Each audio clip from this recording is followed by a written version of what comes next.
Grey's Anatomy Season 23, is Christina Yang finally returning? Grey's Anatomy fans are buzzing after ABC's official social media account posted a throwback image of Sandra Oh as Christina Yang with the caption, "Heavy on the Yang." Christina, one of the show's most beloved original characters, left Grey's Anatomy in Season 10 to take over Preston Burke's hospital in Switzerland. Since then, fans have repeatedly hoped Sandra Oh would return, but the actress has historically been firm that Christina's story was complete. However, Oh's more recent comments have softened that stance. In 2025, she acknowledged how much audiences still love Christina and admitted that their enthusiasm makes her reconsider the possibility of a cameo. The timing of ABC's post has fueled even more speculation. Season 23 is expected to explore major developments, including the possibility of Meredith Grey and Nick Marsh getting married. That could provide the perfect reason for Christina to return to Seattle and celebrate her best friend's happy moment. The theory is also strengthened by the show's history of bringing back fan-favorite characters. Season 22 featured returns from Maggie Pierce, Jackson Avery, and Addison Montgomery. Still, there is no official confirmation that Sandra Oh is returning. The Instagram post could simply be nostalgia and fan service. With Season 23 premiering October 15 on ABC, fans may not have to wait much longer to discover whether Christina Yang is finally coming home. Hey, lovely viewers, welcome to our Grey's Anatomy official. Grey's Anatomy bolsters Christina Yang's return chances for Season 23. Seattle is calling Christina Yang for Grey's Anatomy Season 23. ABC's legacy series created by Shonda Rhimes remains ever popular, even though it has been on the air for over 2 decades. Throughout the years, it has transformed and evolved multiple times, with the 2025 to 2026 TV cycle bringing a couple of big changes. That includes the exit of longtime characters, Owen and Teddy, as well as Meredith getting engaged to Nick. Coming to Grey's Anatomy Season 23, there are many things to look forward to. Despite being the 4th longest-running scripted show on primetime TV, Grey's Anatomy's success is often overlooked. The undisputed quintessential medical procedural of the 21st century, it has released over 450 episodes and is gearing up to add more when it premieres as part of ABC's Fall 2026 lineup. As it begins a brand new era of storytelling that will set it for the next decade, Grey's Anatomy Season May 23 be quietly setting up the return of one of its most beloved characters. As production for the new cycle begins, the official Grey's Anatomy Instagram surprised many when it shared a post of Christina Yang with the Space Needle edited in the background, and vice versa. Bar the poor editing, it has prompted theories that the ABC medical procedural is dropping hints that Sandra Oh might finally be coming back to Seattle for the new season. Check out the post below. Despite the countless comments in the post, neither ABC nor Oh's camp has shared additional context for it.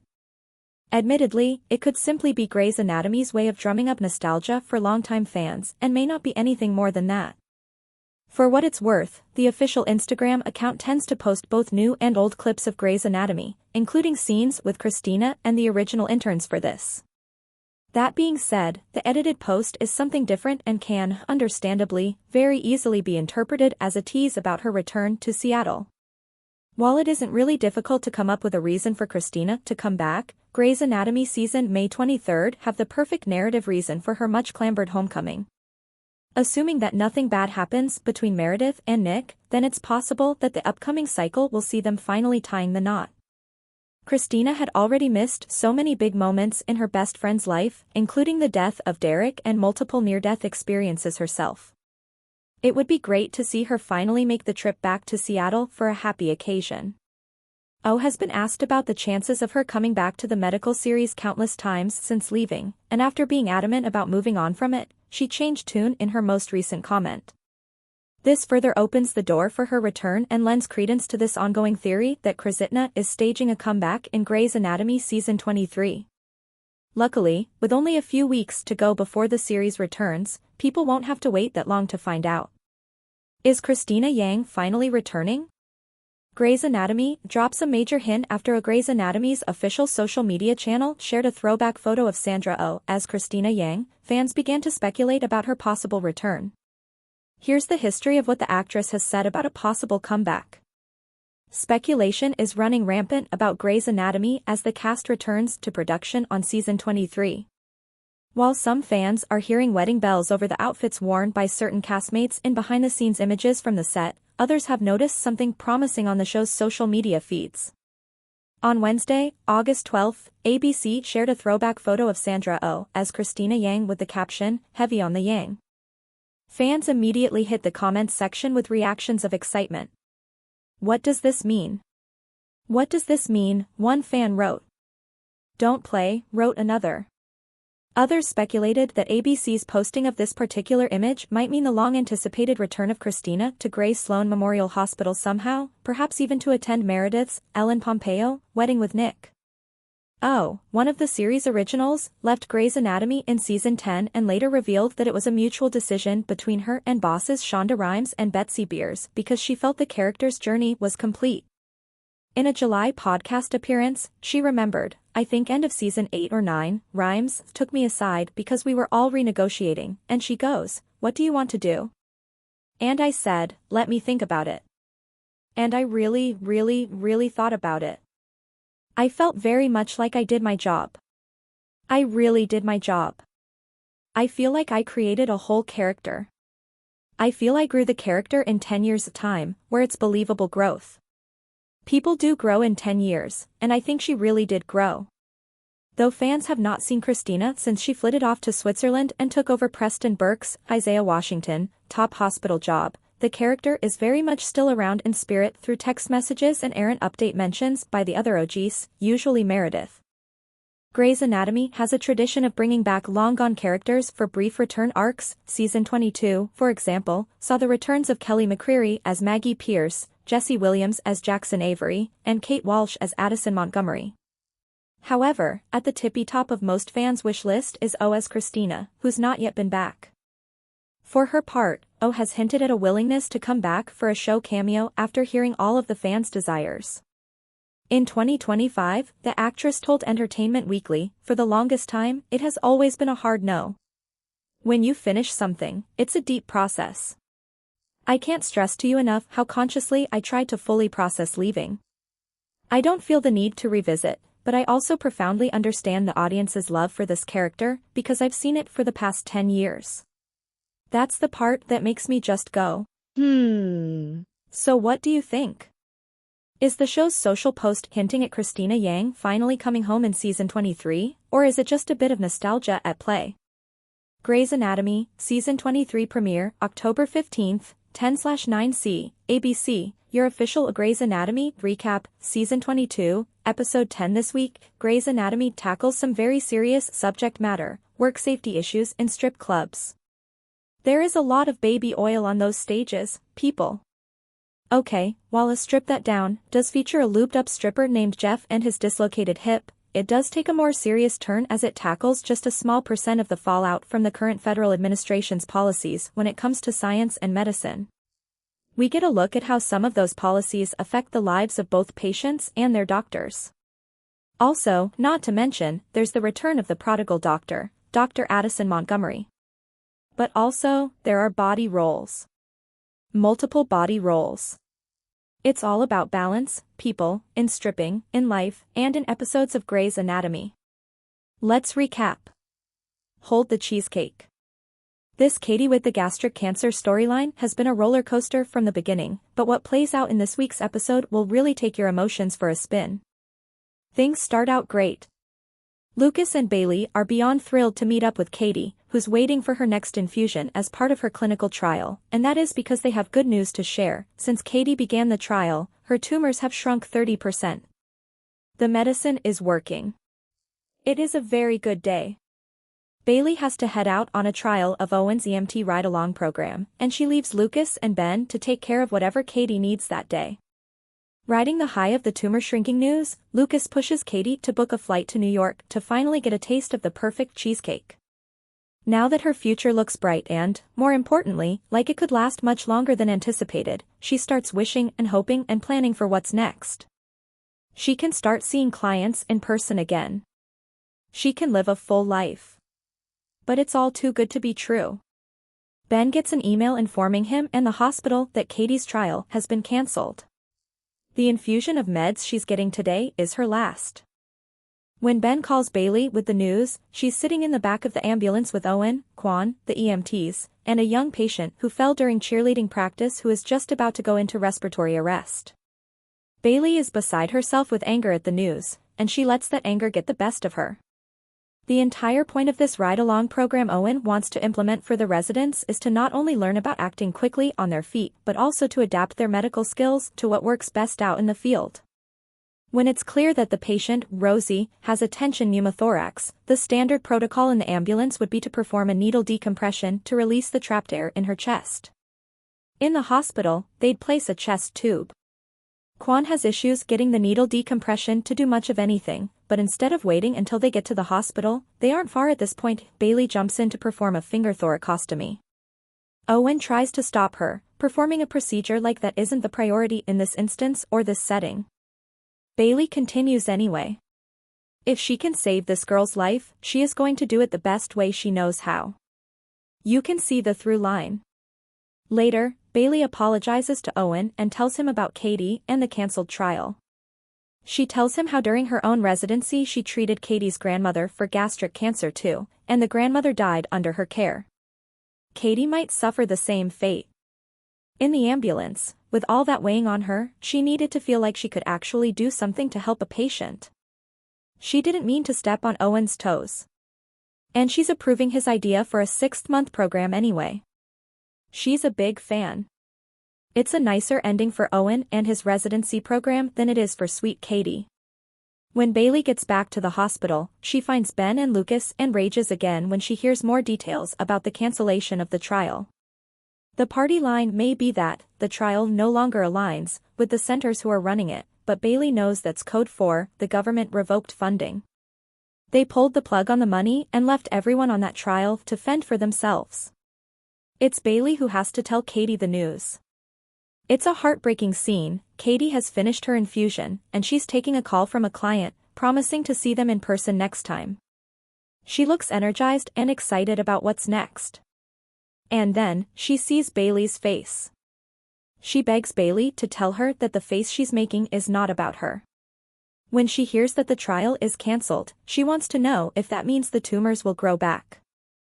Bailey doesn't know. She is so sorry. Katie sobs in Bailey's arms. She finally had hope for a future, and it was erased, just like that. It is gutting. Lucas can't even stand to watch.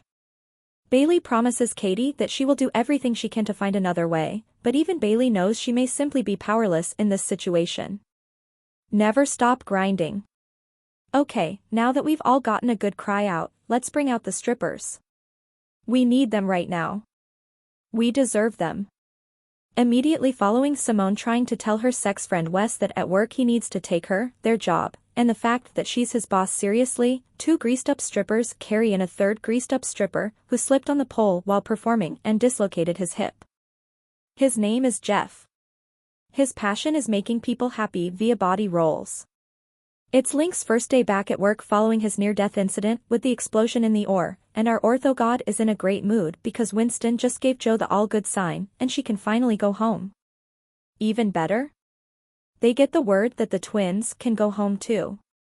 All Link and Wilsons will be out of the hospital by the end of the day. On top of that, Link's just happy to finally get back to work. And his first responsibility upon his return? Popping Jeff's hip back into its socket. It sounds like a pretty easy gig, especially for someone like Link, but things get complicated.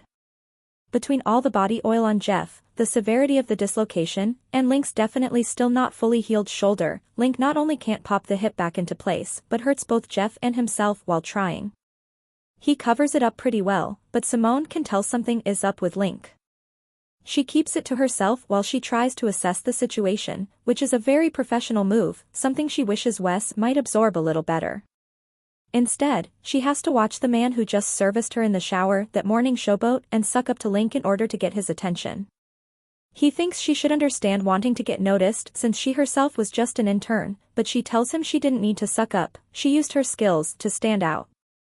Simone doesn't need to tell us how she became the one to watch, we saw those skills in action, and we see them again in this episode too. Eventually, they need to take Jeff to the OR to fix his hip. It should be easy once they get in there, but once again, Link is having issues moving the joint, and again Simone notices him favoring his injured shoulder. Instead of calling him out, she asks if she can give the procedure a try since she's never seen one. She gets the hip back into place with no problem. She asks if she can complete the procedure, since she's already there. Link is more than happy to guide her through it.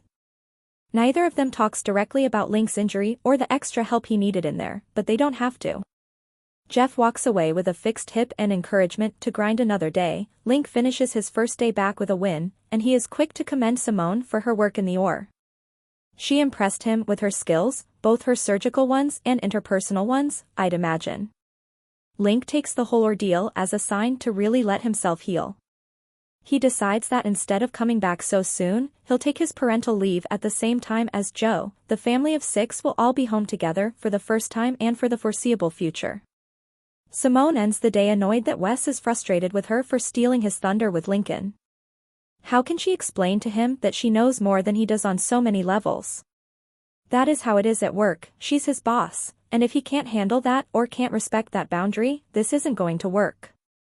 But don't worry, it doesn't take long for Wes to make his way over to Simone's to apologize and prove that he thinks powerful women like her are very, very cool. It's a way of a private strip show for Simone. And honestly, Jeff was right when he told Wes he could have a career as a stripper. Just in case the surgery stuff doesn't work out. Addison's back. Addison Montgomery makes her triumphant return to Grace Sloan Memorial this week and drags Amelia out of her sabbatical and back to work to boot. Okay, well, that part of Addison's return is triumphant, but otherwise Addison is an absolute mess. Even she refers to herself as a dumpster fire. She isn't wrong. Ostensibly, Addison is back to make Amelia help her with a beloved patient, Emma, who is 5 months pregnant and suffering from terrible headaches, which turn out to be from a dangerous brain tumor that ruptures while Emma is getting an MRI. Amelia was happy to do the initial scans for her pal, but she really doesn't want to get back into surgery yet. Addison blurts out that her husband, Jake, is leaving her and begs Amelia to just do this one thing for her and for Emma. The emotional manipulation works, and they rush into the OR. While Addison is clear that she does not want to discuss her personal life any further, the turmoil is taking a toll on her. She doesn't seem to be herself even before they get into the OR, and when Emma's blood pressure starts dropping, instead of letting Amelia take her time to figure out what is going on, since she is the one inside Emma's brain and all, she screams at her. Amelia brings Emma back and kicks Addison out of the operating room. Emma will be just fine, and thanks to a quick pep talk from Richard Weber, who is still at home recovering, Addison's and Amelia's friendship will be salvaged too. Richard tells Addie to let go of her pride and apologize. After all, it's the least Amelia deserves. She finds her friend outside and does exactly that. She tells her what's going on with Jake, that while he originally was so supportive of Addison's work traveling around to states with abortion bans and helping those lacking proper reproductive health care, recently he's changed. He barely calls, and when he does, it's to complain about what's happening at home and about how when Addison is home, she is barely there mentally. He wants her to give it up and come home. He wants her to make a choice between her work and her family. She just cannot give up the work, though. Nothing is what it used to be, she laments to Amelia. I don't even recognize science anymore, she adds, referring to the bans, cutbacks, and disinformation campaigns coming from our own government. She cannot just sit on the sidelines and do nothing. Amelia notes that if Jake is resorting to ultimatums, something was probably already fundamentally wrong between them.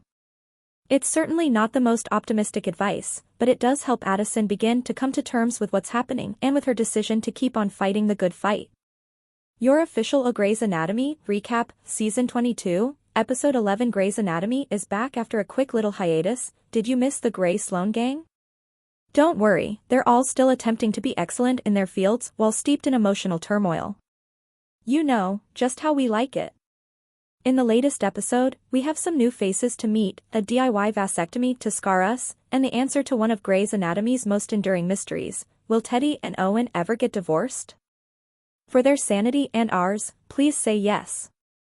Let's talk about Hey, I Know Her. The newest plastics attending at Grey Sloan makes an appearance. Meet Dr. Tony Wright, a renowned surgeon Ben Warren absolutely cannot wait to impress. Bailey, who has put him on Wright's service, begs her husband to be cool. He cannot. Ben cannot ever be cool. Wright, Ben, and Quan are working on Teresa Daniels after a serious car accident. She's 5 days post-op and still on a ventilator. She's had a brain bleed that they're still worried about, but Wright is there to deal with Teresa's Le Fort fractures. But she can only proceed with fixing the patient's face once neuro has cleared her for surgery. Fresh from her 3-month sabbatical, Amelia is back at work. She feels refreshed, revived, and ready to heal brains or whatever. Her good mood comes to a screeching halt when she is introduced to Dr. Wright. Their first interaction is perfectly pleasant, and that's exactly what pisses Amelia off. They know each other. They went to med school together. They were in the same study group. Wright hated Amelia, apparently, and now she's acting like they've never met. Nobody puts Amelia in a corner, okay? Unable to stand it any longer, Amelia approaches Dr. Wright at lunch to clear the air. It turns out that Wright does remember Amelia. Of course, she does. And she doesn't hate her, she never did. No, Wright started avoiding Amelia in med school because she had a huge crush on her and didn't know what to do about it. But it's fine now. The crush is old news. Amelia isn't even her type anyway. Amelia may have repaired her working relationship with Dr. Wright, but Ben is still floundering as he tries to get her to warm up to him. During Teresa's CT, he is overtly sucking up to her, which she attempts to ignore. Later, she is less than enthused when he brings up his experience as an anesthesiologist, who knows how she'd take it if he mentioned he also took time off to be a firefighter, and during the surgery, she gets annoyed by his inability to pick the correct tools for the procedure. He simply cannot win with her. But there are bigger issues to deal with in that, or, when they go to, peel this woman's face off so they can fix her facial fractures, she starts leaking cerebrospinal fluid, and they need to call Amelia in. Amelia works quickly, and she and Wright are a great team in the OR. Teresa has a long road ahead of her, but this surgery went about as well as it could. Ben's first day with Wright? It's quite the opposite. Eventually, he comes out and directly asks Wright what he can do to be excellent. Whatever she says to do, he'll do it. And that right there is the problem Wright has with him.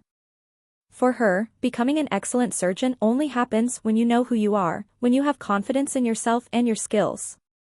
He should be anticipating the medicine instead of her needs. She did not see a confident, excellent doctor in him today. The end of the day goes much better for Amelia. She bumps into Wright in the attendants' lounge, and while the day was successful, Amelia can't help but make things awkward. It is her superpower. Wright fears she made things weird by admitting to the old crush, but Amelia swears that's not it.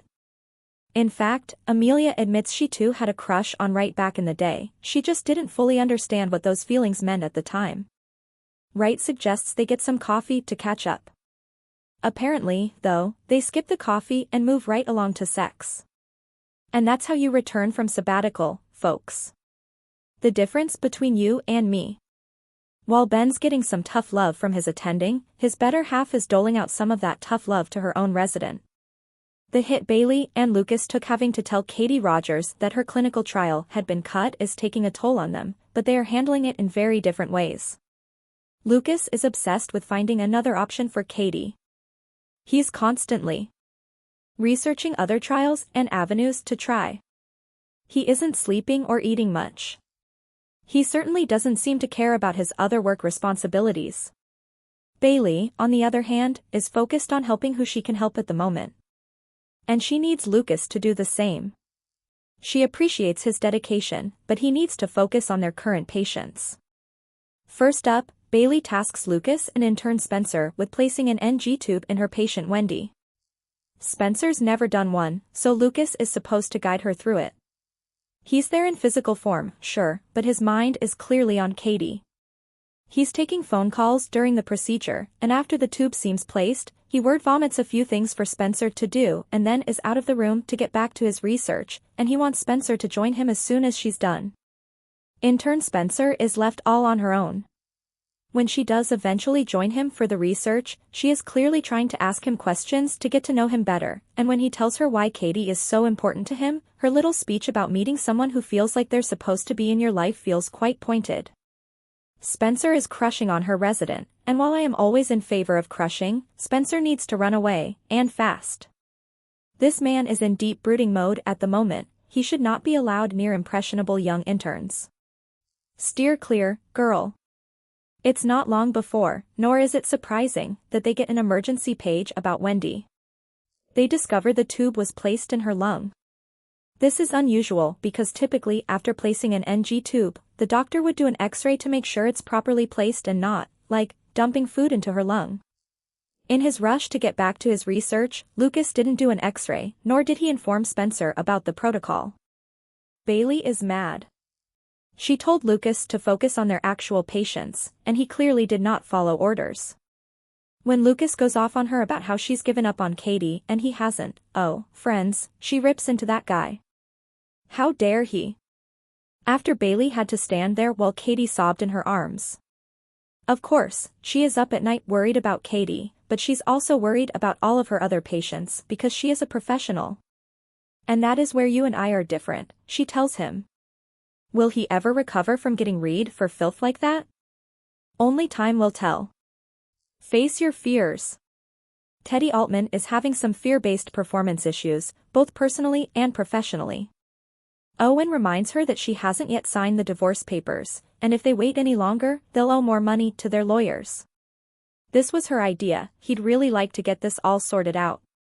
Teddy is aware and doesn't exactly appreciate being reminded. It certainly doesn't help her mood that her biggest case of the day devolves into a real mess. She has been treating Corbin for a while now, and in the past year, he's had 2 aorta graft replacements that have gotten infected and need to be removed.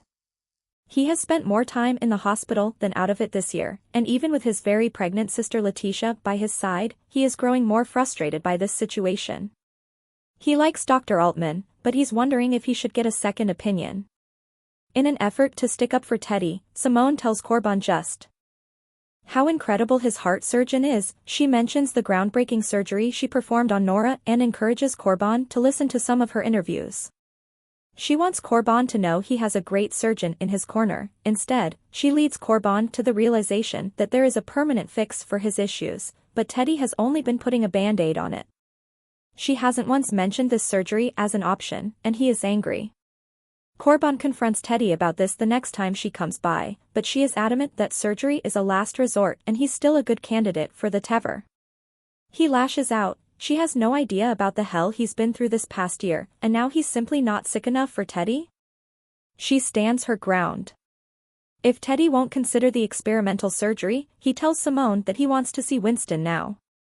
Simone obliges, but she doesn't tell Winston that Teddy already said no, and she doesn't tell Teddy that Corbin wants Winston to look at his case. When Teddy comes upon Winston explaining the procedure and, while not guaranteeing it, not ruling it out, she pulls both Winston and Simone out into the hall. She's especially frustrated by Simone for icing her out of her own patient's care. Winston wasn't fully aware of the situation here, but he could have asked more questions before taking a look. He doesn't love being reamed out by someone who technically works under him, but he gets how Teddy is feeling. What he doesn't understand is why Teddy is so hesitant to do this procedure. She says Corbin isn't a good candidate, but how does she know? They've only done it once. She wants to treat this surgery like a true last resort, but Winston thinks that is a disservice to patients. This could help so many patients. Why is she afraid of it? Meanwhile, when she has a much calmer discussion with Corbin, she explains that she still thinks the TEVR is the best course of action. The other surgery is unpredictable and irreversible. She wants him to survive this, to truly get his life back. It's a good speech, and it gets Corbin to agree to her treatment plan. In true Grey's Anatomy fashion, it all goes well until it very much doesn't. At the end of the episode, Corbin, just back from the surgery, starts crashing. The leak in his aorta is expanding. The TEVR didn't work. Just wait until Teddy finds out. At the moment, however, she's outside, still avoiding signing those papers.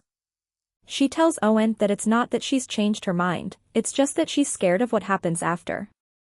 Of the unknown. Everything could explode and fall apart. Hasn't that happened already? Owen astutely points out. He's right. She signs the papers. If you're keeping track, that is one fear faced, and a second seems imminent. An interesting form of birth control. It seems there will be a line drawn in the timeline of my life, before and after I had to think about men giving themselves vasectomies. Sure, the guy who comes in with severe scrotal swelling, Jules says it's the size of a coconut, ouch, is a urologist, and that's why he had the gall to go DIY for this surgery, but clearly it's not meant to be DIY. Owen and Jules call Catherine in for a consult, and she is more than happy to get a reprieve from tending to Richard. He's happy about it too. Not only does Catherine roll her eyes at Randall for being an absolute ding-dong and not just calling her to do the surgery, but there is the added level of ridiculousness from the fact that Randall's new and much younger wife thought they were trying to have a baby. She had no idea about the vasectomy. This whole case is going down while Jules and Simone are discussing their own fertility options. Simone wants to freeze her eggs, but Jules is not interested in kids and therefore not interested in going through a procedure that is not only costly but can also be painful. And then, there are also the hormones of it all. The thought of becoming a mother naturally gets Simone thinking about her own mother. She runs into Corbin's sister Letitia, who is in tears after an argument with her own mom, and Letitia admits she knows this is silly because she is an adult having her own baby, but all she wants is her mom to come and take care of her. Simone knows exactly how that feels, but unlike Letitia, she can't simply call her mom, apologize, and tell her she needs her. After a good cry in the stairwell, Simone decides all this talk of freezing her eggs has brought up too many unresolved feelings about her mom, and they're too overwhelming to deal with now. She is going to focus on her work. Jules' day, however, takes the opposite turn. While operating on Randall with Catherine, they talk about how hard it is to raise kids, and if you really don't want them, like Randall here, you shouldn't have them. Catherine talks about how she never really had the desire for kids, she was focused on her career, but life is surprising. Jules still doesn't think she wants kids, but she sees the value in having the option. When she hears Simone say that she isn't going to do it, that is the deciding factor.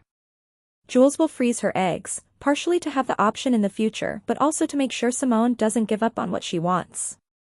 She'll do it with her, and she'll be there anytime Simone wants to talk about her mom.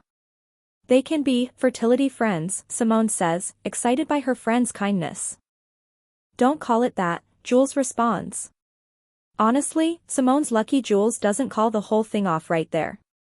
Your official Grey's Anatomy recap, Season 22, Episode 12. While it's nice of this week's episode of Grey's Anatomy to give us an easy, breezy storyline about Link and Jo arguing over Link's secret man cave on their first outing away from their 4 children, don't worry about those 2. They are solid. Most of Get Lucky is about the growing chaos at Grey Sloan Memorial.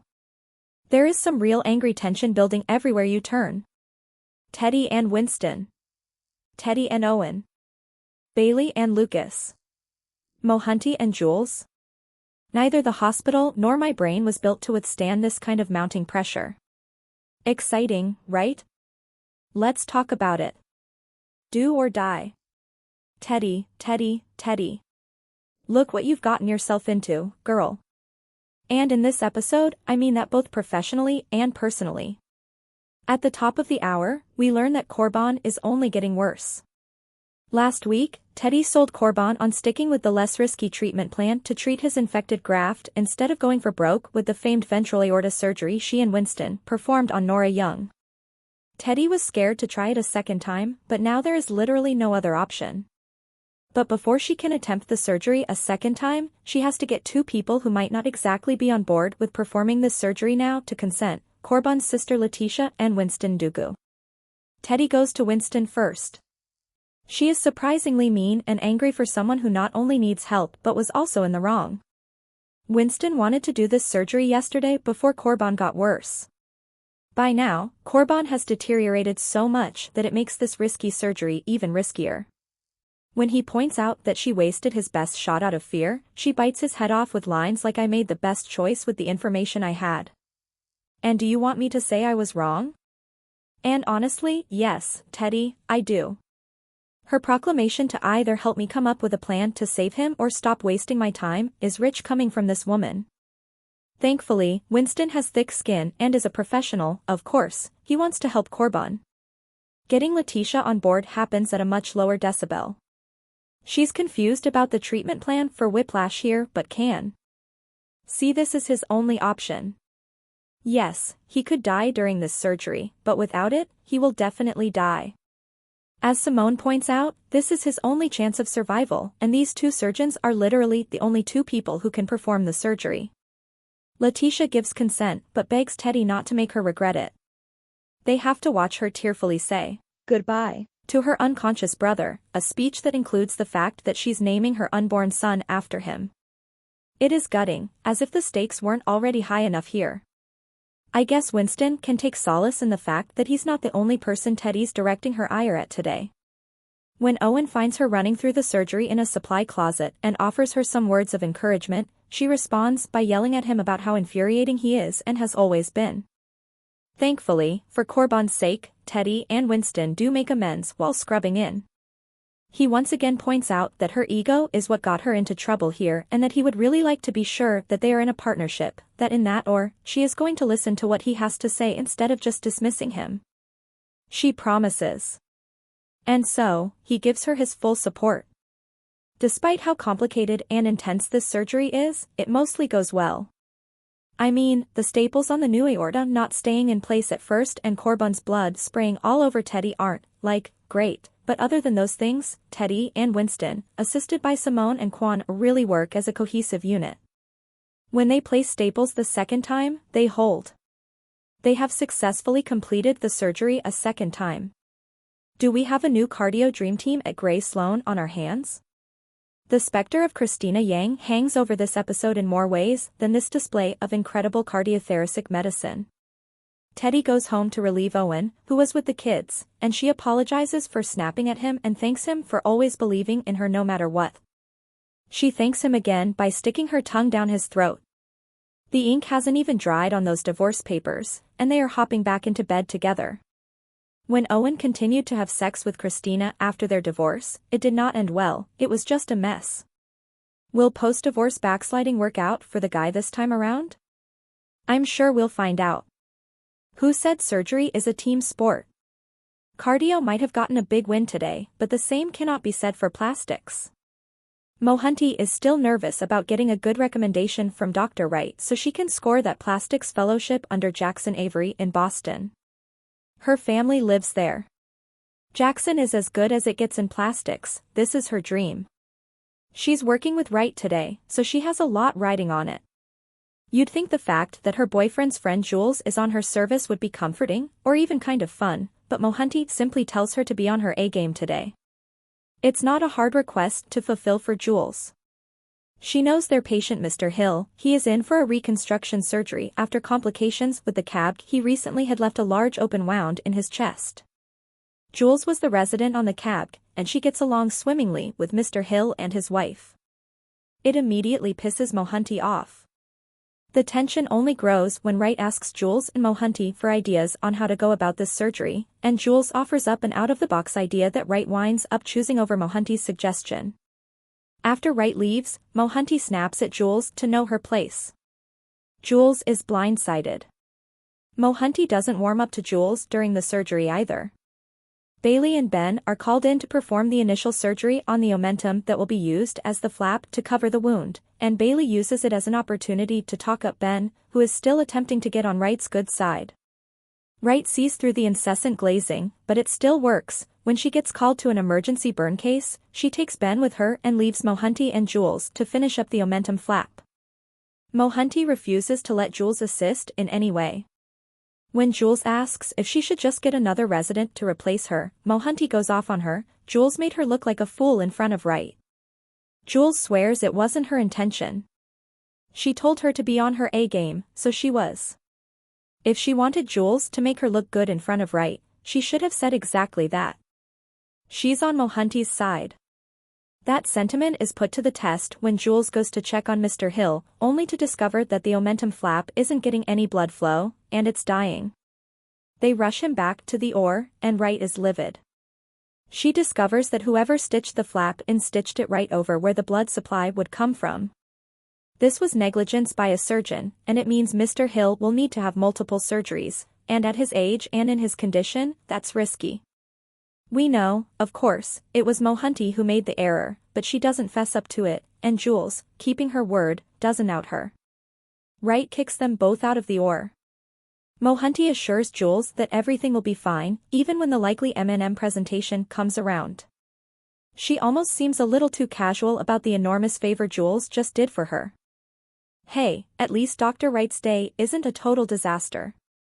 Amelia gets weird when Wright asks her out on a proper date following their traditional Gray Sloan on-call room hookup. Amelia doesn't want Wright to know she has a son since that proved detrimental in her previous relationship. But as is the way on Grey's Anatomy, Amelia winds up with a patient who changes her perspective.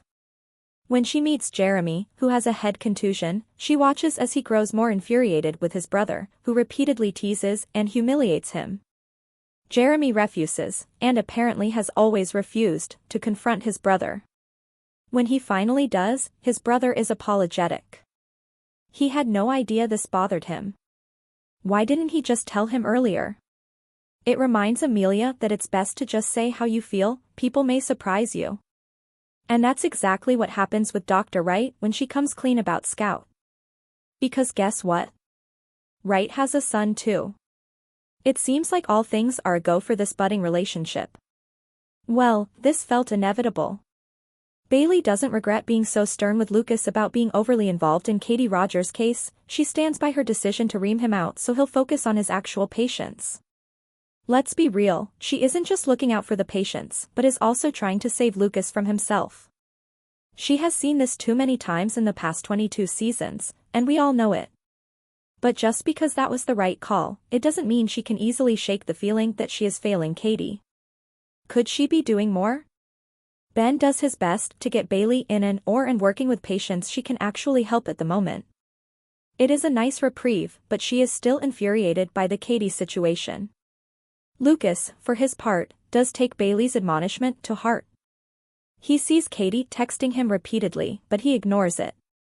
He wants to show Bailey that he is listening. When he notices Bryant getting overly emotional in regard to Jeremy and his brother, Bryant wants to tell that guy off so badly, Lucas kicks him out of the room. It's not our job to get involved, he tells an annoyed Bryant. What a turnaround in just one day for our guy Lucas, huh? Don't worry about Bryant, he is working through some brother issues of his own that this clearly triggered. He tells Simone he's leaving for a bit because his brother's epilepsy got much worse. Bailey and Lucas both seem to be muddling through the day until the thing we knew was going to eventually happen occurs. An ambulance pulls up with Katie inside. She can't breathe. She has fluid pushing up on her lungs. She had been trying to text Lucas about it as it got worse throughout the day, but he never responded. He is pissed at Bailey. Katie trusted him, and because he was following Bailey's orders, she was alone and scared all day. Bailey promptly kicks him off Katie's care team. Something tells me it won't be that easy to keep Lucas away as Katie's health deteriorates. Grey's Anatomy posted Christina Yang, and fans are freaking out about Sandra Oh's possible return. When you buy through links on our articles, Future and its syndication partners may earn a commission. There have been plenty of TV shows set in hospitals, but none have had as legendary a run as Grey's Anatomy. Fans have been watching the show for 22 seasons on ABC, and streaming with a Hulu subscription, and they are gearing up for season 23 this fall. The show's official Instagram recently posted a photo of Sandra Oh's Christina Yang, and fans are freaking out about her possible return after all these years. Christina Yang is one of the most popular Grey's Anatomy characters ever. She's focused, brilliant, and funny, and her relationship with Meredith is a TV friendship that's truly goals. Oh, departed the series back in season 10, and ever since then the fandom has been hoping she'd pop back up again. The discourse has heated back up since Grey's posted the following image of Christina. Check it out below. Well, I'm invested. As a hardcore Grey's fan myself, I found it strange that the show's account would suddenly post this tribute to Sandra Oh's signature character after all this time. The caption reads, "Heavy on the Yang," which some folks took as a sign that she might finally be returning to the medical drama all these years later. Thanks for watching this video. Please hit the subscribe button and give this video a thumbs up.